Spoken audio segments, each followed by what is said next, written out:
Hello and welcome back, and that is right, today we're returning to the subject of the Ugreen GT series, a series that I've now been playing with for a few weeks, and we've already done a full review on the 4-bay model. Don't worry, the 2-bay's on its way, but in this video we're going to cut to the quick. If you want the full details, watch that review, but in this video I'm going to give you 5 reasons why these might well be the perfect NAS for you, but I'm also going to give you 5 reasons why you might want to sit on the fence a wee bit longer or look elsewhere.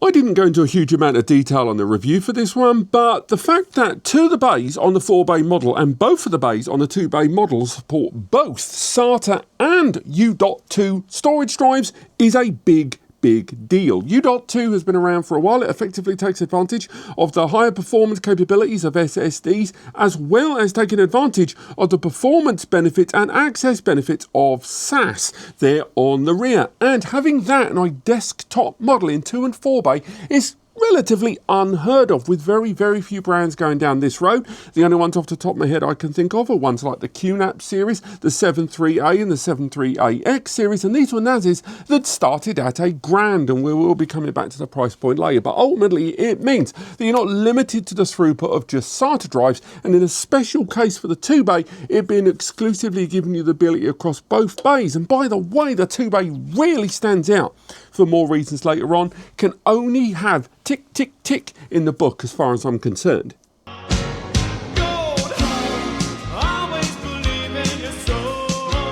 Next up, another big tick as far as I'm concerned is the fact that both of these devices arrive with 10 gig NICs straight out the gate. Neither one of them is dilly-dallying around with 2.5 gig on this occasion. And not only that, but this 2-bay NAS device has got a 10 gig network port there. That is relatively unheard of, again, in the world of network attached storage. Very few brands engage with 10 gig networking on a 2-bay device, because generally when they have SATA bays, they're not given the opportunity to fully saturate that connection. Whereas on this device, thanks to that U.2 and the fact that it arrives with a couple of M.2 NVMe bays on the base as well, on both of them, gives you more reason to fully saturate the connections. Now, I will criticise it a bit that it only has the one network port, so failover's not an option, which is super annoying, but there is support of USB adapters, but we can't really give them credit. But at the very least, on the 4-bay model, you've got 2 10 gig NICs straight out the gate, and again, U.2,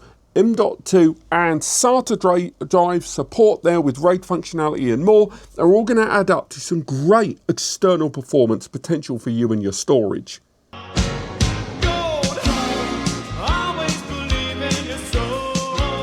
Next up, the base level hardware standard on these is pretty good.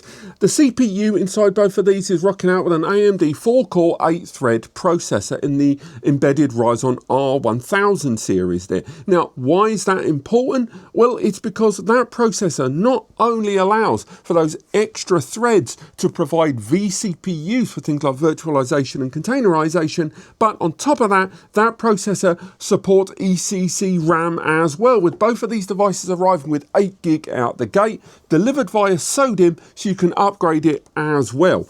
Overall, the internal hardware configuration on these, although not perfect, and we'll come back to that later on, is pretty bloody good for its profile, when a lot of NAS brands, when it comes to this sort of scale, would ignore that kind of hardware architecture, thinking it's wasted at this kind of profile level.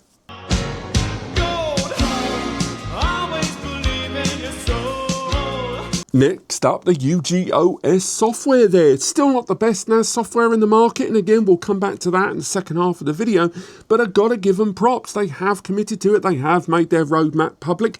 The software has multimedia applications, a virtual machine application, Docker, has a full app center, allows you to take advantage of third and first party apps, an Office suite to a point with only Office, rocking out with a native file manager with full file explorer capabilities inside, iSCSI, multi-factor authentication, auto blocking, a security scanner, although again, second half of the video, stay tuned for that, as well as supporting OpenClaw, supporting AI services in photo recognition. That it really is more than just facial recognition, is actually quite deep overall. And alongside that, just lots of bells and whistles that a modern NAS needs to have, as well as regular updates over time over the last 2 years since the original UGOS for the DXP series was rolled out. And alongside that, the majority of their systems will also allow for migration between other systems, as well as the ability to add expansion devices via USB, with a 4-bay in the works right now in the DR series and others in the pipeline. Overall, I'm not going to say their software is the best in the market right now, but I will say it is a solid base to work with that is responsive with a mobile application, a client application, remote access capabilities, and the bells and whistles of a modern NAS that I think most users at this scale are going to want.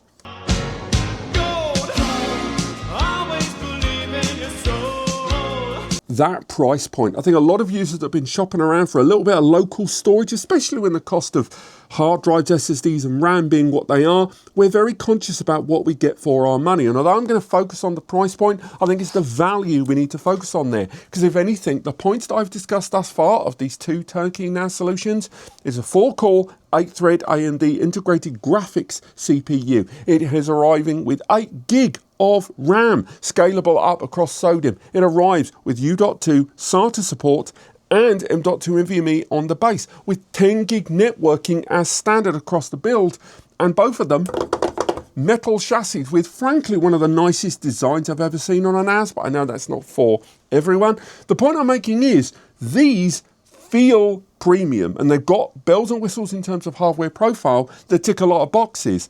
Now, the 4-bay with the launch promo is $527, and the 2-bay is $399.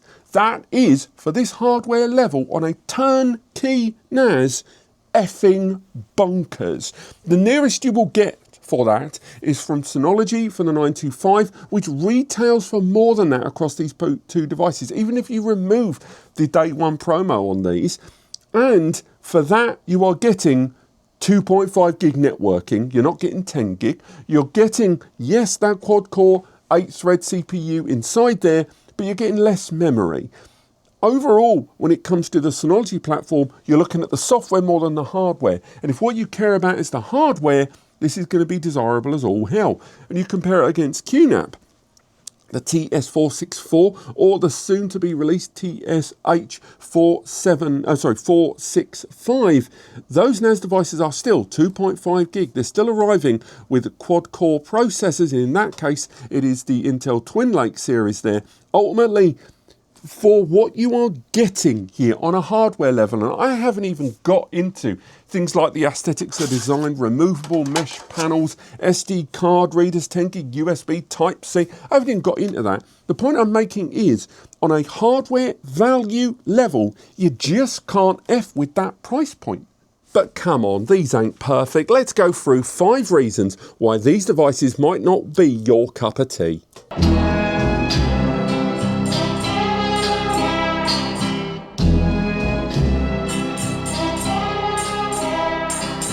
You remember all that nice stuff I was saying about the CPU inside this? Well, strap on, this half of the video ain't going to be so nice, because I mentioned the integrated graphics on the AMD processor inside there, that embedded Ryzen.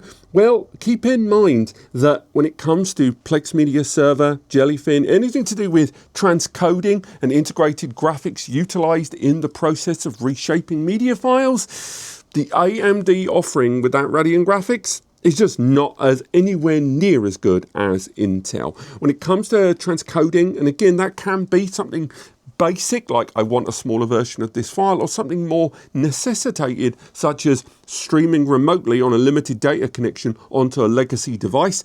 When transcoding is required, hardware transcoding on an Intel chip is just better. Advanced Media Framework and Intel QuickSync all add up to Intel processors being a great deal more adopted and usable for multimedia transcoding and converting on the fly. Whereas the AMD offering will often require a lot more playing around, and it is I hate to say it, your mileage will vary depending on AMD processor one to the other.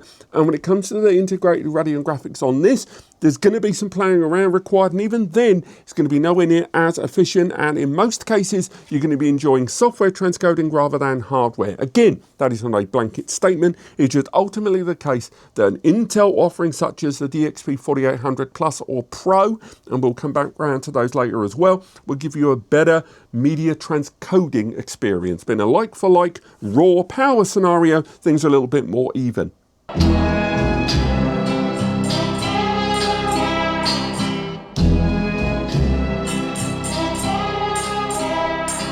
Turning to that RAM, yes, it's good that it arrives with 8 gig of memory, but keep in mind, number one, it is DDR4 memory, not DDR5, like a lot of systems at the moment. So you do have a certain drop in performance there, or mega transfers, call it what you will.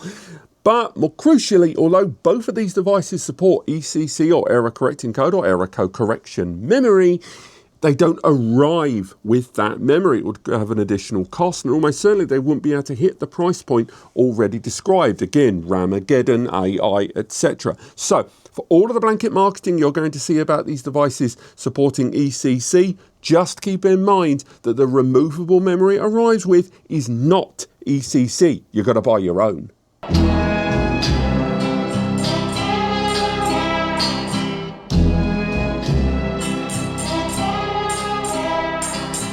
As I mentioned earlier, the software for me isn't still hitting the highs of DSM or QTS from Synology and QNAP respectively. And although they are competing very, very well on a hardware and pricing level, in terms of software, there's still a little ways to go. And networking professionals, and that's not going to be for everyone, will still demand things like the following one: write once, read many, or worm, to allow for better ransomware protection, support of an official Plex media server application for easy deployment, encryption at the storage pool and at the volume and at the folder, shared folder level. Although some of these things are available, and there's even an encrypted vault, it's not universally available all the way down the storage chain. For me, one of the things I always bang on about, and I tell Ugreen directly about this, is that at the moment they have a security scanner that is way, way more occupied with things like malware and viruses, which sort of have a place in your backups, don't get me wrong, but I think it's far better to have a security scanner that checks for weak passwords, checks for users logged in or out that shouldn't be, that checks whether autoblock is on, which checks if SSH is there, which checks if multi-factor authentication. Ultimately, a comprehensive security scanner that is more network focused, and they don't have that. They tell me it will come, but it's not available now. In fact, most of the things I've described right now, they have said are on the roadmap eventually. But just know that right now, they are not available within the software. And for all the good that I said about it earlier on, just know there are still things that need to be done.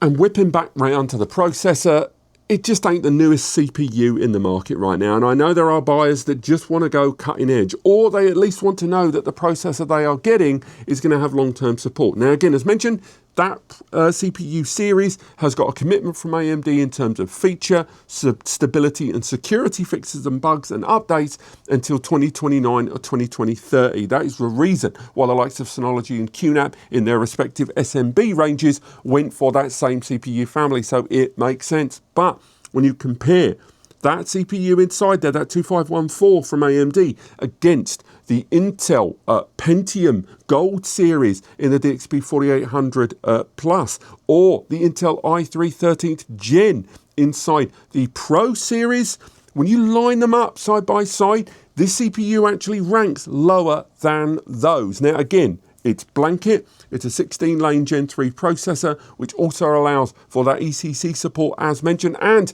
a native SATA controller, but still, on the whole, on balance across the board, just know that the CPU rating on both the Plus and the Pro series DXP 4 bays is higher. It's not the be-all end-all, but some of you may care about that stuff.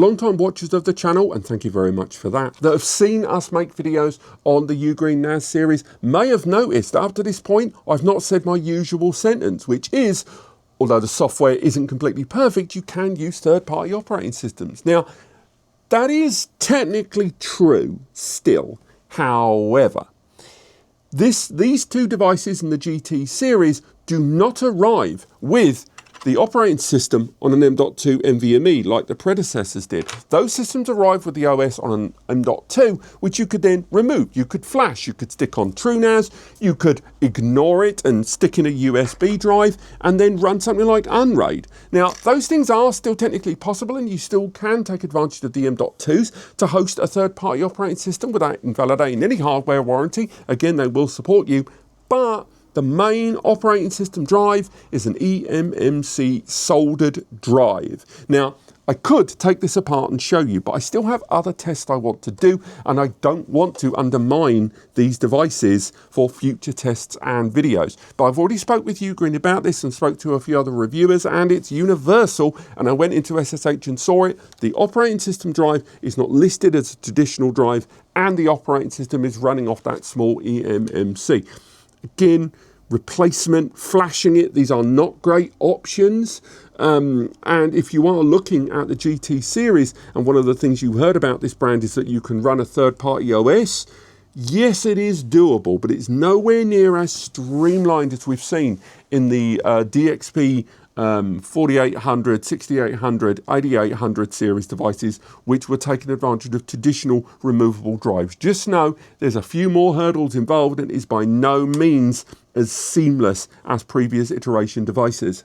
But there you go, that is the GT series before you buy. As mentioned, full review of this one already out there, full review of this one still in progress. Do let me know what you guys think, as well as detailed written reviews over on NAS Compares below. If you found this video helpful, if you want to support what we do, and if you were going to shop at Ugreen or Amazon or B&H, below are links to these products on those websites in different regions of the world. And using those links results in a small commission coming to here at NAS Compares and allows us to keep doing what we do. Also, we were provided some promo codes for you guys below from Ugreen that will do those price drops from the or to the prices I mentioned earlier on for both of these. Again, use them, ignore them, it's up to you. I hope you found this video helpful, and I'll see you next time.